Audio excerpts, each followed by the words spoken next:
नागपुर में शुरू राष्ट्रीय स्वयंसेवक संघ की अखिल भारतीय प्रतिनिधि सभा में संगठन के नए सहकार्यवाह का चुनाव हुआ। मौजूदा समय में इस पद पर आसीन दत्तात्रेय होसबले को सर्वसम्मति से एक बार फिर से इस जिम्मेदारी के लिए चुना गया है। अपने चुनाव के बाद संघ की भूमिका को रखने के लिए होसबले ने प्रेस कॉन्फ्रेंस की, जिसमें उन्होंने संघ के विस्तार, लोकसभा चुनाव से लेकर कई विषयों पर संघ का मत स्पष्ट किया।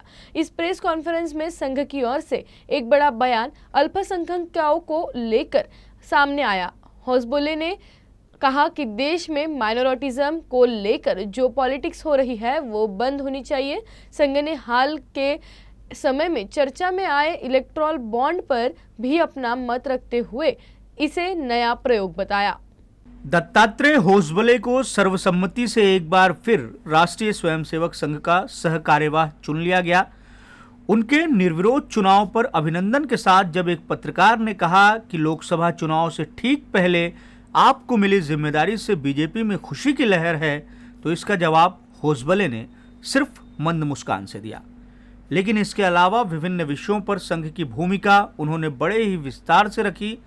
अल्पसंख्यकों को लेकर संविधान में कही गई बात को रेखांकित करते हुए होसबले ने कहा कि अब देश में माइनॉरिटिज्म पॉलिटिक्स बंद होनी चाहिए। अल्पसंख्यक एक कॉन्सेप्ट ही जो अपने देश के संविधान में है, उसके बारे में भी पुनर्विचार अपने को सबको करना चाहिए, क्योंकि यह अल्पसंख्यक कहने से देश में कुछ अलग अलग होते तो फिर देश किसका है? सबका है ना। तो इसलिए सभी है, लेकिन अल्पसंख्यक कहने के एक पद्धति या वो विचार चल पड़ा है दशकों से।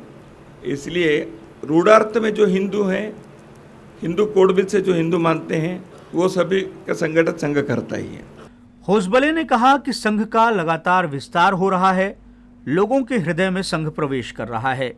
जिन्हें अल्पसंख्यक कहा जाता है, उस समाज से आने वाले लोग संघ के काम में हिस्सेदारी निभा रहे हैं, लेकिन संघ की भूमिका उन्हें शोकेस के तौर पर प्रस्तुत करने की नहीं है। इस प्रेस कॉन्फ्रेंस में सरकार्यवाह ने अल्पसंख्यक को परिभाषित किया, लेकिन संघ के ऊपर लगातार विरोधियों द्वारा अक्सर मनुवाद को बढ़ावा देने के लिए लगाए जाने वाले आरोपों पर अब तक चली आ रही भूमिका को ही सामने रखा। इस प्रश्न को उत्तर देने की आवश्यकता नहीं पड़ती। संघ अपने कार्य से उत्तर दिया है और देता रहेगा। समाज भी ऐसे प्रश्नों के बारे में उसके उदासीनता से देखकर संघ के को समर्थन किया है, तो इसलिए उत्तर मालूम है। और एक मैं बता देता हूँ, ऐसे प्रश्न खड़ा करने वाले लोगों को भी उत्तर भी मालूम है। होसबले ने संघ के विस्तार के कई कारण गिनाए, जिनमें राम मंदिर के निर्माण का प्रमुख रूप से जिक्र किया। उनके मुताबिक समाज का हर वर्ग संघ का समर्थन कर रहा है। समाज और संघ अलग नहीं है, यही हमारी कल्पना है। देश में कई चुनौतियां और अवरोध हैं, जिन्हें दूर किए जाने का प्रयास संघ कर रहा है। समाज में कई तरह की कुरीतियां हैं जो दुर्भाग्यपूर्ण हैं। होसबले ने जो प्रमुख बातें कही, उनमें समाज में अस्पृश्यता जैसी चीज का होना दुर्भाग्यपूर्ण है।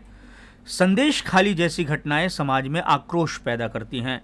हिंदू समाज के भीतर अस्पृश्यता, ऊंच नीच का भेद गलत है, जिसे लेकर संघ लगातार काम कर रहा है। संघ अन्य धर्मावलंबियों से लगातार संवाद कर रहा है। पंजाब दो गंभीर समस्याओं से जूझ रहा है, जिनका निपटारा होना चाहिए। देश के विकास में महिलाओं की भूमिका अधिक है। महिलाओं के साथ किस तरह का व्यवहार होना चाहिए, फिल्म साहित्य के माध्यम से इसका प्रचार होना चाहिए। संघ ने अपनी अखिल भारतीय प्रतिनिधि सभा में महिलाओं की भूमिका को प्रभावी ढंग से प्रस्तुत किए जाने का प्रयास किया है और महिला सशक्तिकरण का संदेश दिया है। मौजूदा समय में देश भर में इलेक्टोरल बॉन्ड पर खासी चर्चा है। इस पर संघ का रुख है कि यह नया प्रयोग है, इस पर थोड़ा समय दिया जाना चाहिए। और इलेक्टोरल बॉन्ड के एक अचानक आज आया ऐसे नहीं, पहले भी इसके विषय पहले भी हुआ है। एक इम्प्लीमेंट करके प्रयोग के नाते लाए हैं। कोई भी परिवर्तन आता है तो उसके 4 प्रकार के प्रश्न कई बार उठते हैं। ईवीएम के बारे में किसी ने उठाया जब इंट्रोड्यूस हुआ। कई चीज़ें जब नई बात आती है तो उसके बारे में 4 प्रश्न उठते हैं। गलत नहीं है, लोगों के मन में आ सकता है, लेकिन time will tell how beneficial and effective. इन सारे विषयों के अलावा संघ ने मणिपुर, पंजाब की स्थिति पर अपना मत रखा। साथ ही मथुरा और काशी विषय को अदालत के निर्णय पर छोड़ दिया। संघ ने एक बार फिर यूनिफॉर्म सिविल कोड का समर्थन किया है। कैमरामैन मिथुन आदमने के साथ दिव्येश द्विवेदी, यूसीएन न्यूज, नागपुर।